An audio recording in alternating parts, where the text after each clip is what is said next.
This is the Big O Show. This is the Big O Show.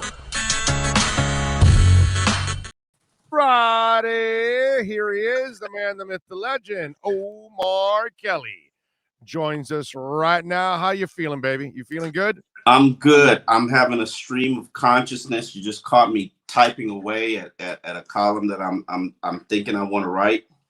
Sounds dangerous. Huh? Sounds dangerous. You and a stream of consciousness. That's a dangerous combination. That's all I'm saying.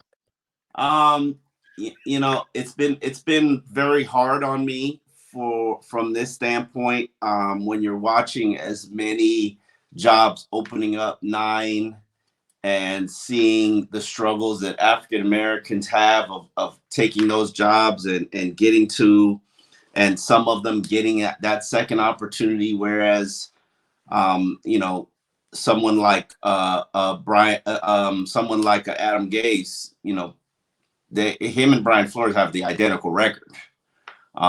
They don't necessarily have similar issues, but you know, I don't think Brian Flores is going to get a second opportunity, and not right now, not until you know he proves himself. Whereas Adam Gase would.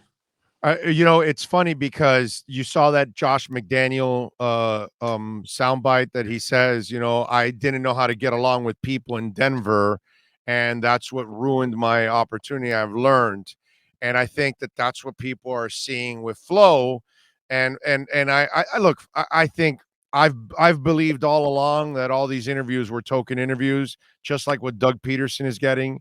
Nobody's hiring Doug Peterson. It's token interviews that they're giving him. Even Jim Caldwell, because of the age, there were a couple token interviews. I think people are wanting to see, you know, Flo needs to get humbled, and he probably needs to go back like McDaniel to being a coordinator again and kind of reassess everything. And then that second go around, he'll get an opportunity. I think it's too the Gase thing is ruined him, because a lot of people are like, well, what you did with Gase was you basically told them everything you did in Miami was right. They were wrong. And he went on to be the same guy in New York, and you ruined it. If you do that with Flo, it might be the same thing. He might think what he did here was right, and then he didn't learn, and he'll be the same jerk he was here somewhere else. So he kind of needs to get humbled a little bit. Like I had never heard of nor thought about that reason why Gase failed. And it's utterly brilliant. Never thought about it that way. Because you're rewarding somebody. It's like your kid is a brat, and yet you still let him stay up and let him play with his video games, and you don't take away the phone, and you don't take away. So you keep rewarding him for being an idiot. And that's kind of what the Jets did. They rewarded Adam Gase for being a brat, and he felt like his brat ways were fine. That's it. Never thought about it like that, and I think the accuracy to that is impeccable. I believe Adam Gase would have been a success. Was going to be a success when he humbled himself. I don't think that humbling ever came. Jeff Ireland, baby. You and I get to talk to Jeff Ireland. Different dude now. He's a different guy now than he is in Miami. You know, I really do believe that the pressures of running an NFL franchise or being responsible for an NFL franchise, there are only 32 of them. Yeah, I think that changes people. The only person that I've never seen it change during my 14-year tenure is Chris Greer. He's the same dude. Dungy's like that too. Dungy's impeccable. He doesn't change for anything. He's the same. Yeah, I don't know Dungy, but yeah. I mean, and I'm you've dealt with them, right? You've dealt with them. You've dealt with Dungy, right? No, really? Never. Wow. Okay. All right.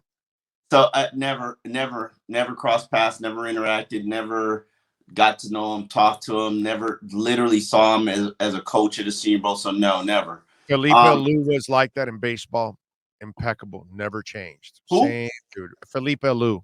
Oh, okay. The father. It's all right. I know you don't follow baseball much, but Felipe Alou. No, I know who he is. Yeah. He was the father. He was he was part of three brothers that played baseball. a couple decades ago. And then obviously his son Moises was with us in that championship season in '97.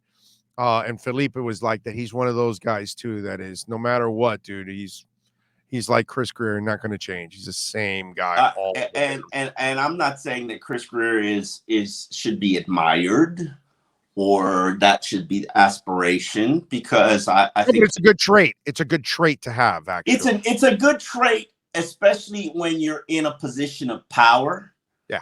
I don't necessarily think it's a healthy trait to run an organization or to be a leader, because I'm not sure I would say that Chris Greer personifies leadership. Now, it's about delegation to him. It's about, minimized ego. All those things are great qualities, but I haven't seen him step up and be a leader. And you just haven't seen him win yet, bro. That's all. Once he wins, everybody's a leader.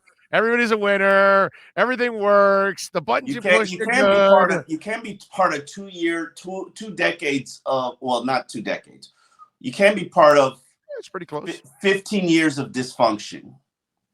Like, I'm sorry, no matter who the names are and who the coaches are, who the head executive is, whatever, who the owner is, 15 years of dysfunction is 15 years of dysfunction. And I've now attended 2 press conferences where Steve Ross says the era of dysfunction is over. Now we're going to probably get a third. And that's not healthy. And you can't be part of it and not realize you're part of the problem. That's my personal opinion. Right. Although, if they make this hire and it works, then there was never dysfunction. There was just one cog that wasn't working, and they got rid of it, and then they replaced it. Now, if this fails, then it's pure dysfunction through and through. So that's where they're going to get put to the test, because maybe it wasn't dysfunction. Maybe it's just they screwed up in this hire, and now they got to fix it. And Lord knows they're not going to get a third chance. They know that. No, I'm not even sure they deserve a second chance. But yes, that they're here. They survived.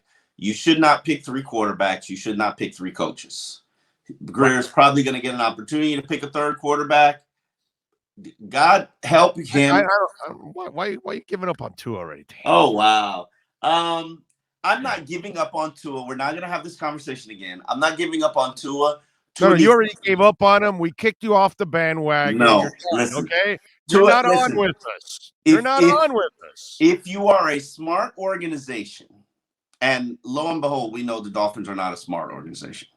But if you are a smart organization, this is the time when you're installing, what is that? A Tua what? What I know it's Tua. What is it? It's a Tua pop.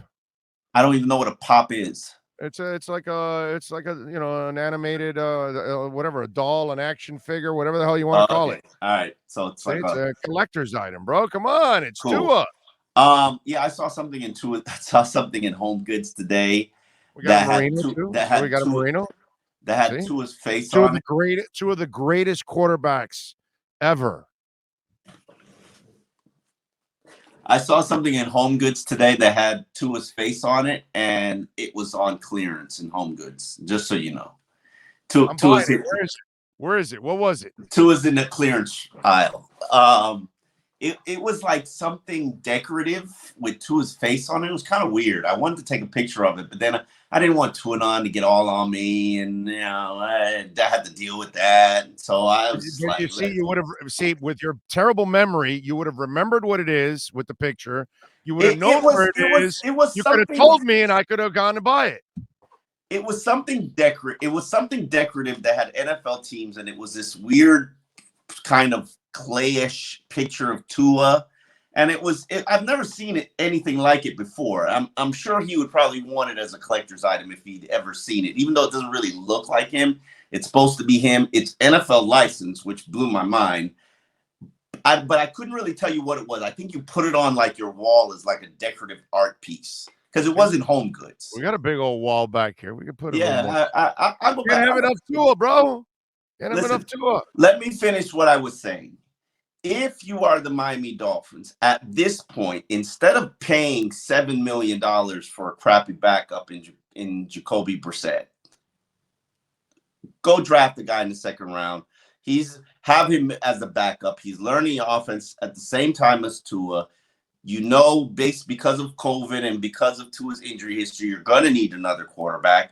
Oh my God, what is your problem? You can't need draft a receiver. a You need a running back. You need a middle linebacker. You need a lot of things. I keep telling the discussion is build the damn team. You also need a backup Find quarterback. out if the quarterback can play. Answer the question. Do you not need a backup quarterback? Yes or no? Yes. Do you want to pay $7 million for him? Yes or no? Yes, I have to pay for a veteran like a Teddy Bridgewater or something like that. Oh my God, you're going to bring Teddy Bridgewater here? I need somebody behind him that, cerebral and can think and can help him. Teddy ain't coming here to be a backup. What Strock was to Marino, that's what you want, dude. One, Teddy's not coming here to be a backup. And two, when he outperforms him in practice. Nobody's handing Teddy a starting job anywhere, dude. Teddy's a fringe starter. He might get a job in like Tampa Bay or New Orleans. Let's be honest. Teddy is a terrible starter. Okay, because when you're fringe, that means you're terrible. I know you're being nice, God. and I know he's a local kid, and he's a fantastic young man, and you want him to marry your daughter because he's such a fantastic dude. But he's a very mediocre quarterback because the good Lord did not bless him with enough. But he would be did not bless him with what, an arm? Did not bless him with an arm like the quarterback that starts arm and legs. Dolphins? Actually, he has a better arm than him. But still, the bottom line is, and he can run around better than Teddy. Teddy can't run around much. Okay, seriously, come on. Teddy had a 94.9 passer rating this year, which exceeds Tua's passer rating. Now he doesn't have great touchdown interception percentage, but Teddy. He has no explosiveness to his game at all, zero. But anyway, bottom line is, you need a guy like that. I know he's up for a head coaching position, which is crazy. Who? Josh McCown. You need those I would name Josh McCown my offensive coordinator. If Flores was smart, he would have hired Josh McCown. Yeah, but you just said that's the key caveat right there. If Flores is smart, that's the part you just right there. Did you watch him in his challenges? Not very smart. But anyway. But I want a seasoned veteran behind him. That's what I think is what you need. Now, as for your young, why do you not want a young cheap quarterback? Round, a guy like that, I can see. Answer my question. Why do you not want a young cheap quarterback? Because you could spend that $7 million that you're going to spend on a backup quarterback, on a linebacker, or on an offensive tackle, and then go get a cheap backup quarterback in the draft. Why the cheap backup quarterback has not seen things in the NFL. You got to get a veteran behind him to help him, dude. Marino did it, bro. It doesn't matter. This is not something of lesser players. That's what a quarterback coach. Nothing wrong with having how much you think a kind of an assistant coach that's really your backup quarterback. How much do you think Brissett was really helping Tua, or was Tua helping Brissett? Because literally, they couldn't even run the same offense when Brissett was starting at quarterback. I know, doggy. That's so why he ain't helping him do jack squat. But you again goes back to your point. The guy's not very bright. That's why he hired Brissett. No, I'm not talking about Flo and his stupid decisions, bro. I'm talking about making much smarter decisions than Flo and have a backup veteran that can help Tua, dude. Go draft the quarterback and have him compete. And that's the problem. That's the problem this franchise has had for 2 decades. No, I don't mind your idea, but your idea, I do it in the 5th and 6th and 7th rounds. In the second round, dude, I'm getting my running back. I'm getting another receiver. I'm getting a middle linebacker. I'm getting something that I need to help my team now. I can address all I'm not going to get a backup quarterback that's going to sit there, dude. I could address all those issues in free agency. What my problem with you can't buy it all, Omar. You cannot. No, I can buy what I need. I could buy a running back. I could buy a right tackle. I could buy an inside linebacker. I could pay for my pass rusher. I can go get a tight end, right? A real tight end. I could buy it all. I've figured it out already. I can buy it all. Now, I still got to address Xavien, but in the draft, this team's. Well, that'll bring you more. Actually, that'll bring more picks. I forgot about that. That's going to bring an extra pick this year, next year. And So, you yeah. must be planning to build a whole new defense. Well, I mean, they will have another corner there. That's for sure. It'll be Iggy. It'll be Iggy / veteran corner. Will be on that side. We playing Iggy. Well, they have to play him. They have no choice. They have to find out if he can play or not. They have no choice. Whether any of you like it or not. You looking to lose. No, not really. We must be. Who we taking for? You're convinced everything is negative. It may not be that way. Who we taking for? Let me know who we taking for. None of us know, man. Every time we've ever been excited about something, they never live up to it. Hold on, wait a minute. The Alabama quarterback, he's not eligible next year, is he? Who? The one that won the Heisman. Yeah. He's a sophomore next year. Yeah. He's not available. Why? So we ain't taking for. Who we taking for? What do you mean? Let me know. Since we started in the second round? Since we started Iggy, who we taking for? Let me know. Let brother know. Go get a veteran corner. I don't know who's available right now. I'm not even looking at free agency yet because I haven't seen everybody that's tagged and who's staying and who's not. So I haven't even bothered looking at that yet. Yeah, man. But they'll get some kind of a corner. I'm sure. Yes, as an insurance policy, they'll have to because you're trading your best player. That's always a great start for a franchise. All right, so your thoughts on the Mike McDaniel stuff that came out yesterday? Jordan Schultz reporting that Chris Greer and McDaniel met yesterday, and he talked about how he believes in Tua and that he can get a quicker passing game and unlock Tua. Your thoughts on that? Not sure it's completely accurate, but I'm open to the thought process of it being accurate. Jordan will be on our show tomorrow, by the way. So you can check out the interview there. We will talk to him about all that stuff. Who does he work for? Yahoo. Okay. Good dude, by the way. I've known him for years. He's a good dude. Well connected. I like Mike McDaniel. I think that or have been told that he is the mastermind behind the scenes of what the 49ers he does call some plays. It's not true that he doesn't call the plays. He's not the main play caller, but he actually does call plays. I don't Shanahan relies on him to come up with stuff. So I don't get obsessed with all that because from I don't want my head coach calling plays. That's a great point. It's a great point. So I'm not worried about that. What I liked about Flores, primarily from a defensive standpoint, not only did he not call plays, but his focus was creating the game plan and creating the game plan that was catered specifically to that opponent that would lead to the strategy of winning. And I always loved their defensive game plan. Offense now, that's a whole different story, especially without Chan Gailey. So I think that if you're giving me two candidates, those two choices, I'm going to go with Mike McDaniel. Only reason I say that is because you mean you're not throwing Harbaugh in there like some people actually think he's a candidate? I think that you should. I think he should be a candidate. Okay, but you are realistic enough that they're not hiring him, right? You know that they're not even looking at him, right? You do know that, right? I think that you should throw a Hail Mary pass, full power, $9 million a year, 5-year fully guaranteed, and make him say no. I know he will say no, but let's just assume that offer is substantially more than Minnesota's going to make him. Why would he say no? Why would he say no? Because he wants a job. Huh? He wants an NFL job. Yeah, but who says that he wants this job? Because he's got an owner that will bend over backwards and give him whatever he wants because he's Jim Harbaugh and he's in love with him. I don't know if that in love with him is. I think that in love with him is overstated. No, he's in love with him now. He's smart enough now to know that he can't take him now because it's stupid to take him now because he'll never be able to show up in Michigan again. Tomorrow's National Signing Day.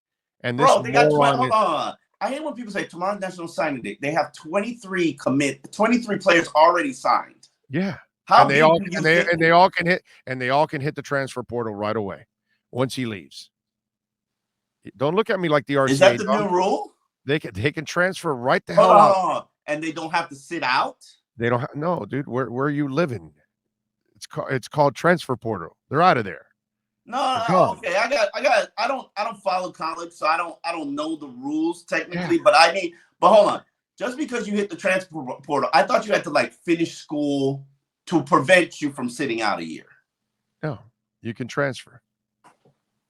I'll look this up when I get back to it. Pull up the definition of transfer portal there, Sean. All right, go ahead. I think that he's already meeting with Minnesota on signing day. The second meeting. Yeah, so it's crazy. So he clearly making a jump. He's talked to the Raiders. It's irresponsible. It's terrible.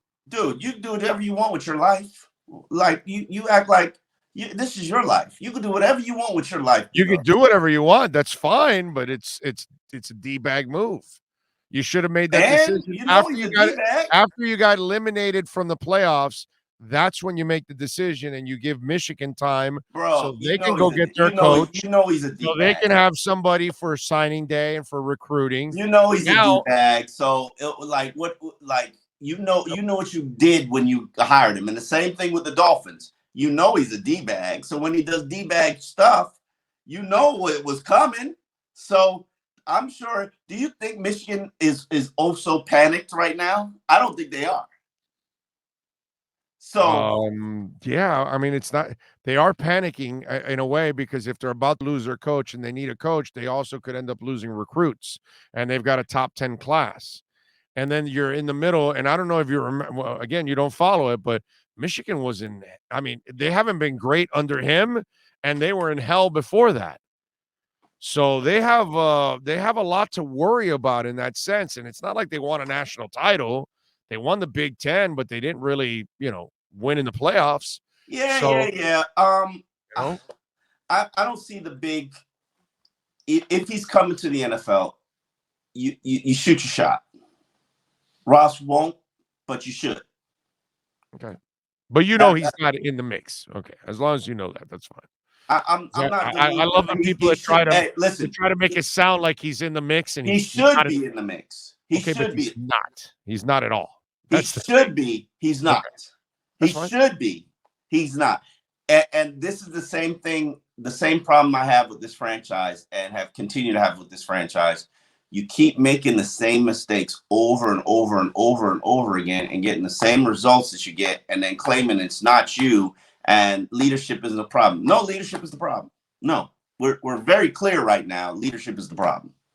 And if you don't shoot your shot at Harbaugh, who the problem is you don't have anybody in your organization that you have full confidence that they know what they're doing and they can get the job done. There's nobody here, football-wise. Nobody. Even whoever you hire, there's no confidence that they can put together quality staff. That's going to be an issue, no matter who you hire, whether it's Kellen Moore or Mike McDaniel. Right. Pick the guy who's a leader of men. Pick the guy who you believe can help your quarterback. Like Saban. Saban was a leader of men. Like Jimmy Johnson, like Parcells. Jimmy Johnson was a leader of men. I know, but none of them worked. None of them worked. Yeah, none of them worked because they all picked the wrong quarterback or didn't have the quarterback. And by the way, that leader of men shit. I covered Jimmy, bro. He sucked. No, he sucked. He made James Johnson play with a quarter hole hamstring. He had a hole in his hamstring that was the size of the quarter, and he made him play.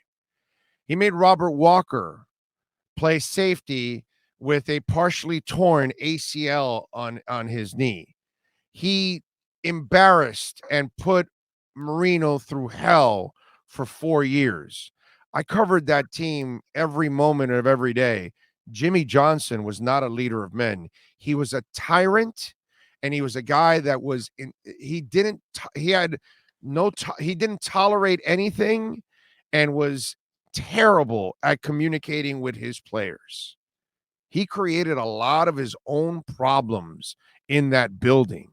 Okay, bringing in Jim Druckenmiller and all the other things, and he straddled this team with Dave Wanstead after. He was not a leader of men. That's a term that you're using very loosely lately, and it's one that does not go with everybody. Just because you're some tough guy doesn't mean you're a leader of men. Brian Flores was not a leader of men. Brian Flores was an ogre. Okay? Nick Saban was an ogre. That guy stepped over a guy that was having convulsions on the floor. That's not a leader of men, dude. Sorry. I'm not. There has to be some compassion. There has to be some understanding. There has to be communication. There has to be tolerance. Okay? There has to be some patience in order to be a leader of anything. Men, women, whatever. I think at times Jimmy Johnson showcased all of those things that you just talked about that make you a leader of men. Now you're bringing up isolated incidents, which is fair. No. I'll give you the perfect example, my brother. He took over in Dallas. He had 8,000 picks.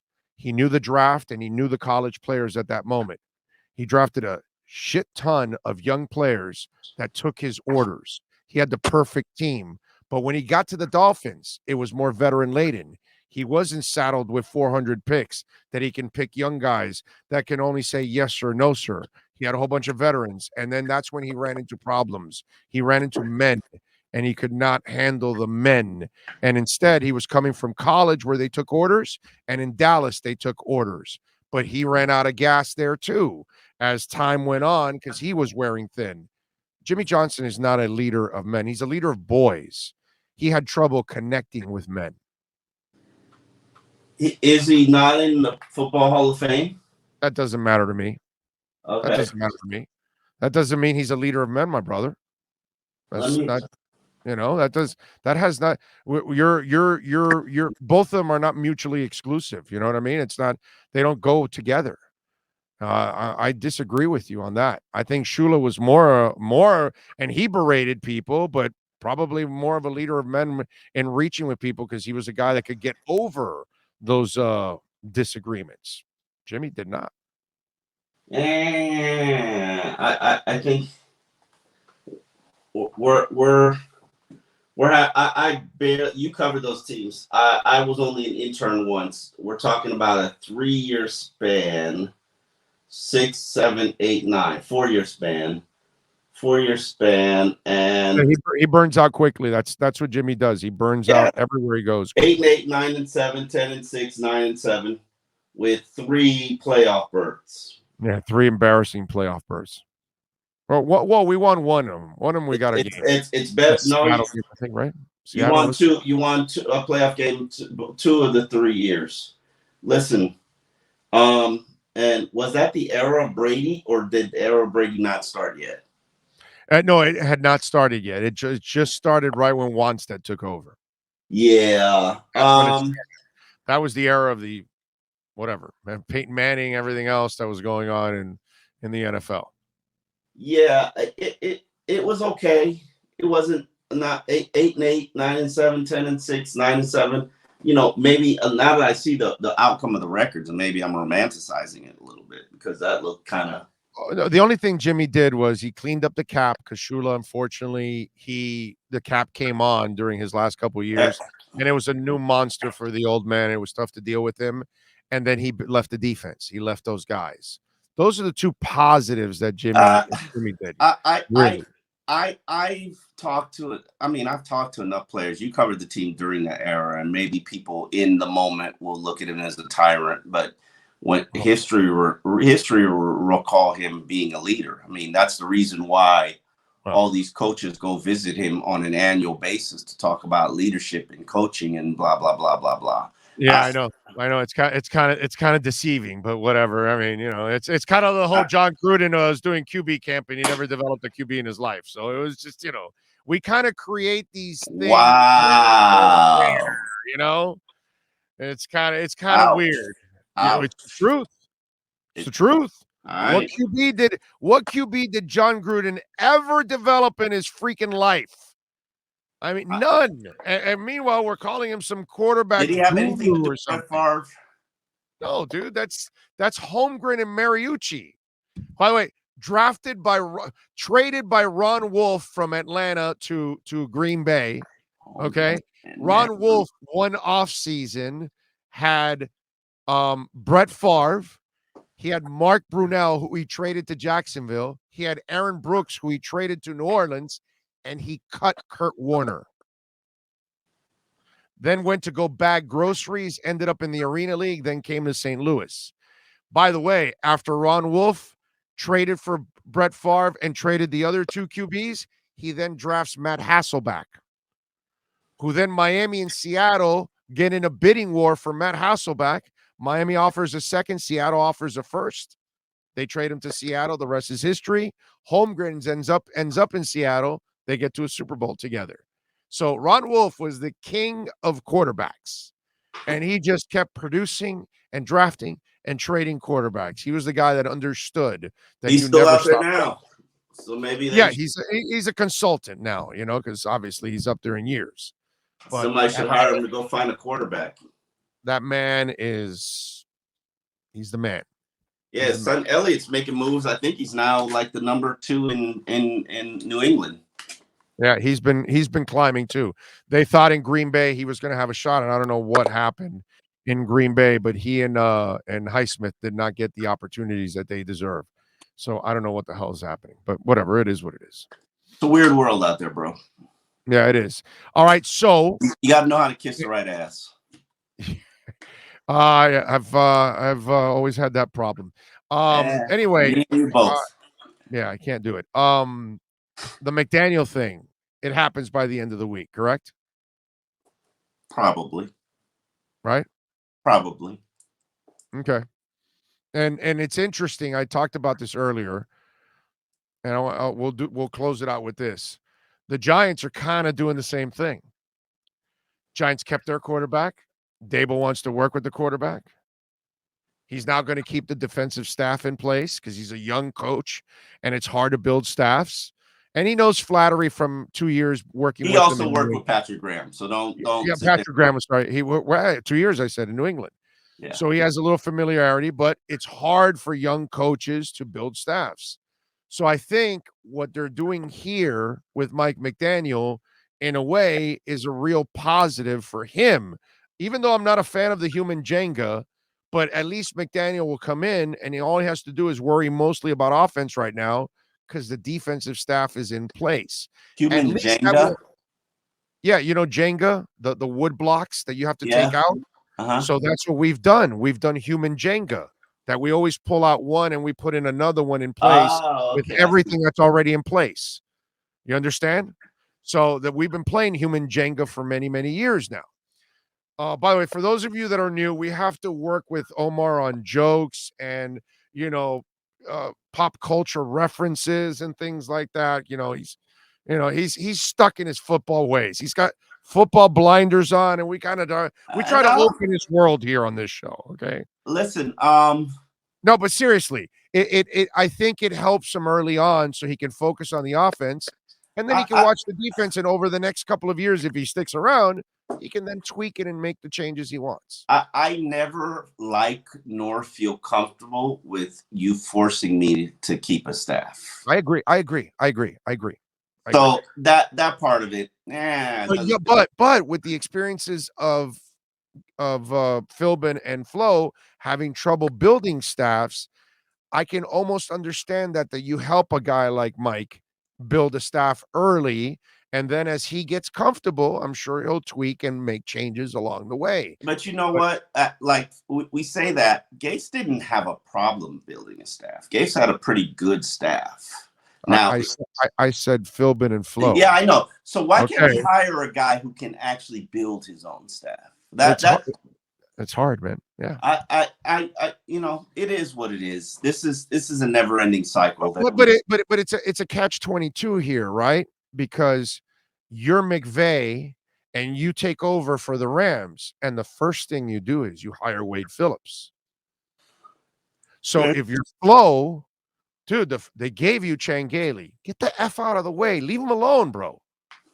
Let him do his thing. Let him run the damn offense. Wow. So it's a difference. That's what I'm trying to tell you. That's where I give Daboll credit. That, okay, there's a defensive staff in place. They were 21st in the league. They weren't great, but okay, let me keep the chemistry and the continuity. He's got potential. Yeah, and I don't, the same way. You got chemistry and continuity, a pretty good defense. Okay, and I don't, I don't like the fact that people have this perception that this defense is great. It was 18th. Not great. It's good. Solid. It was 18th. It was mid-tier. Yeah. So don't say great. It was good. No, it wasn't great, but I'm saying it's there's continuity there that you can continue to then build on that and try to tweak it, because we all know what's wrong with it. If you wanted to go from 18 to 8 or 9 or 5, get some middle linebackers, bro. Get some thumpers that'll stop the run. And take Xavien Howard out of the equation. That's brilliant. What? What's that? I said, yeah, and taking Xavien Howard out of the equation. That's a brilliant strategy right there. You cannot keep. You can't keep both corners and sign everybody. It just doesn't work. Yes, you can.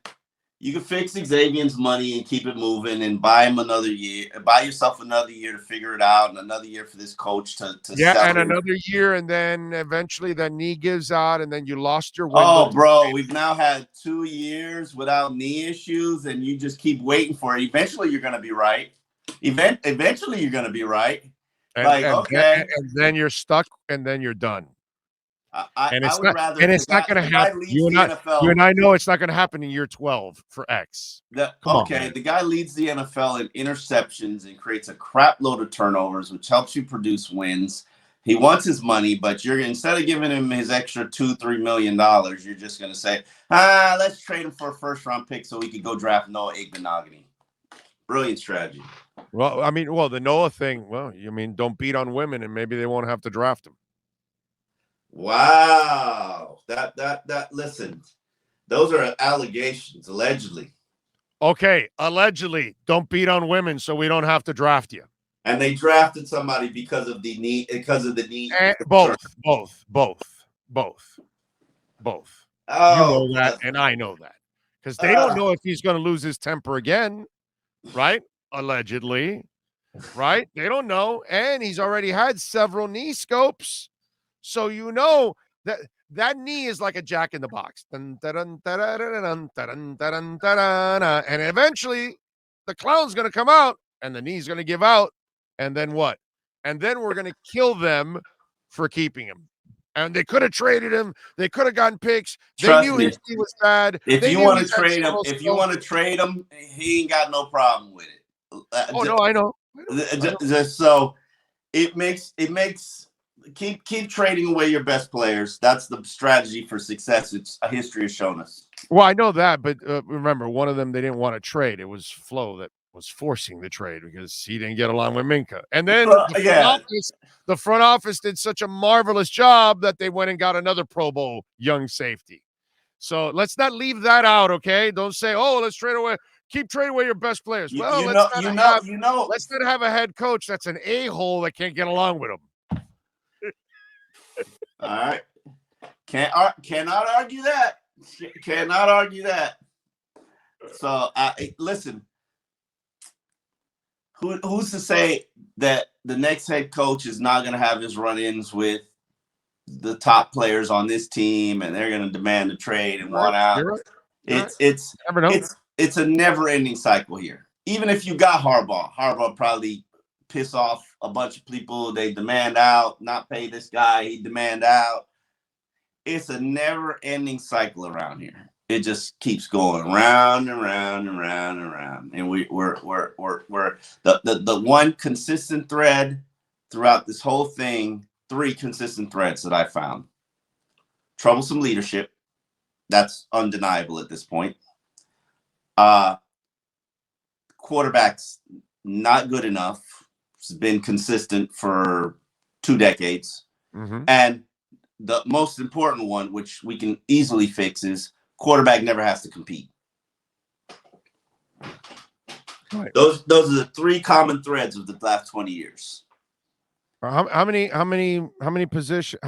teams have competing quarterbacks? I don't know. I don't care. I'm Don't just matter telling to you. me. You make it sound like it's something common. They don't do that. If you don't have the Doesn't guy, really happen much. why It's isn't something it that's common? brought up a lot, but yet Why nobody's isn't ever it common? because You don't want to because divide the locker room. No, because you normally pick your quarterback and then you play him and you support Pick him. your quarterback And and you hit your wagon, and whether he succeeds or fails, you just ride with him. How about you have some options? You know what when do you Baltimore get did? options? When do you get options? When the guy's you know what older. Kansas City did? They drafted a young quarterback when they had Alex Smith going to Pro Bowls. You know what? But Baltimore they didn't draft Alex Smith. No, I'm sorry. You drafted Patrick Mahomes. That was a stopgap. You drafted Patrick Mahomes when you had Alex Smith right playing Pro Bowl level. You know what Baltimore did?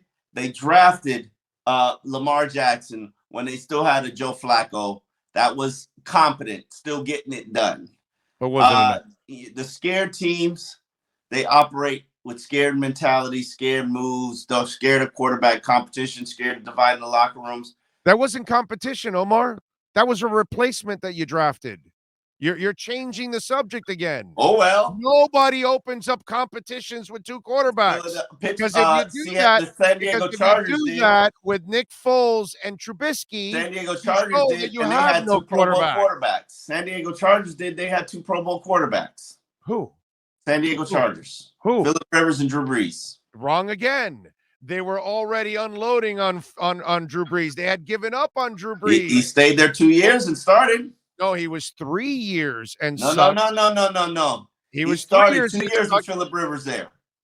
And his fourth year. This last year, the Rivers year that they drafted was the year that he had an awesome year because he finally broke through and they traded him because they already had traded for Rivers. I believe Rivers developed.